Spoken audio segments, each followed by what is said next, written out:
भाई लोग कह रहे हैं, बिहारी कह रहे हैं, पर हमारे प्रदेश के गृह मंत्री, जो हमारे प्रदेश के मुख्यमंत्री भी हैं, उनको ये दिखाई नहीं देता ना। वो अपनी आंखों पे ना जाने कौन सी ऐसी पट्टी बांध कर चल रहे हैं। अभी 2 दिन पहले भी जिस तरीके से उनका बयान आया था और वो आंकड़ों की बात कर रहे थे, भाई आंकड़े दिखाइए जाके मुख्यमंत्री जी इन परिवार के लोगों को जिन्होंने अपनों को खोया है। आज जिस तरीके से 2 हत्याएं, सुबह लोगों की आंख खुलने से पहले ऐसा राज्य बन गया है बिहार, जहां बिहारियों की हत्याएं हो जाती हैं। जाकर मुख्यमंत्री बताएं उन लोगों को कि अरे आंकड़े तो ये कहते हैं, क्या ये आंकड़े उनके आंसुओं को पोंछ पाएंगे? जो महिलाएं विधवा हुई हैं या जिनकी गोद सुनी हुई है या जिन्होंने अपने माता पिता को खोया है, क्या उनको मुख्यमंत्री जी के ये आंकड़े तसल्ली दे पाएंगे? और क्या एक बार भी मुख्यमंत्री नीतीश कुमार जी ने वहां जाना जरूरी समझा, किसी से बात करना जरूरी समझा? इनको इस बात की जानकारी भी है, गृह मंत्री होते हुए जो ये आंकड़े दर्शाते हैं, इनको इस बात की भी जानकारी है कि कितने ऐसे क्राइम्स हैं जो कि रिपोर्ट ही नहीं होते हैं बिहार में। आज की तारीख में भाई ये एक बड़ा स्ट्रगल बन गया है कि आप एफआईआर दर्ज कराने जाइए, आपकी एफआईआर दर्ज नहीं होती है।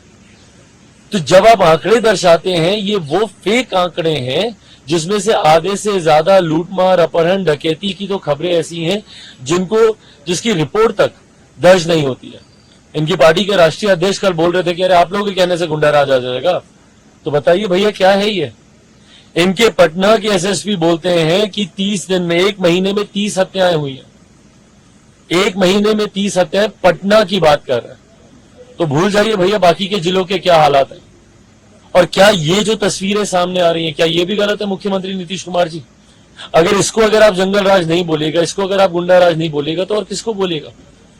और आज की तारीख में सबसे बड़ी चिंता की बात यह है कि जब मुख्यमंत्री को प्रदेश में रहकर इन चीजों को नियंत्रित करने की जरूरत है, जब अपराध को नियंत्रित करने की जरूरत है, तो मुख्यमंत्री जी का ध्यान लगा हुआ है पूरी तरीके से मुंबई में कि भाई मुंबई हम जाएंगे, पैकिंग में ही लगे होंगे आजकल में।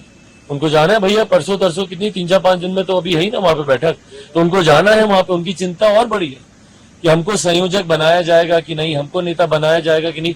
उनको फर्क नहीं पड़ रहा कि बिहार में हत्याओं की एक श्रृंखला शुरू कर दी और ये सब टारगेट किलिंग हो रही है। वहां पे चुन चुन कर बिहारियों को मौत के घाट उतारा जा रहा है, भले वो पत्रकार वर्ग से आते हो, भले वो प्रशासन के अधिकारी हो। चुन चुन कर ऐसे लोगों की हत्या की जा रही है जो कहीं ना कहीं समाज में एक योगदान देने का काम कर रहे हैं।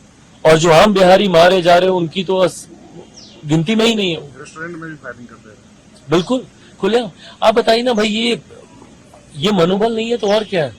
अपराधियों का मनोबल इतना बड़ा हुआ है कि खुलेआम आज की तारीख में वहां पे हत्याएं हो रही है। उसका कारण ये है ना, कितने अपराधियों को सजा मिली बताए?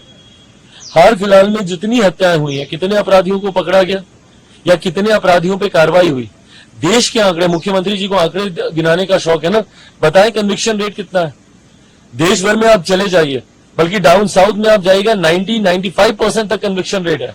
और वही हमारे प्रदेश बिहार में कन्विक्शन रेट देखिएगा तो महज 5 से 7% है।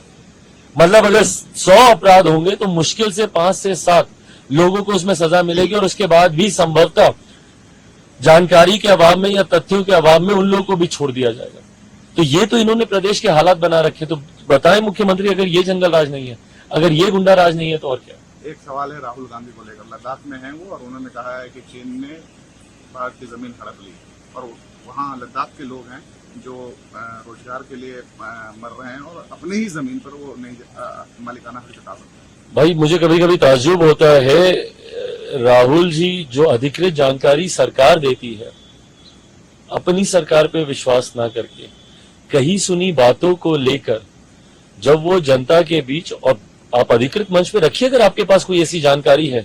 इसी तरीके से जब वो भारत जोड़ो यात्रा पर निकले थे तो कश्मीर पहुंचते पहुंचते वहां की महिलाओं के बारे में उन्होंने कई ऐसी बातें कही थी जिसके उन्होंने तथ्य सामने नहीं रखे थे। बिना किसी अधिकृत तथ्यों के, विदाउट प्रूफ्स, विदाउट एविडेंसेस, इस तरीके की बातें जब आप कहते हैं तो वो समाज में एक भ्रम की परिस्थिति उत्पन्न करता है। अगर कोई ऐसी अधिकृत जानकारी उनके पास है तो जरूर उन्हें ये जानकारी सरकार के साथ उन्हें साझा करनी चाहिए। नहीं तो जो सरकार जानकारी दे रही है, हेड ऑफ द गवर्नमेंट, हमारे देश के प्रधानमंत्री आदरणीय नरेंद्र मोदी जी जो बातें कह रहे हैं, भाई देश के he is the head of the government.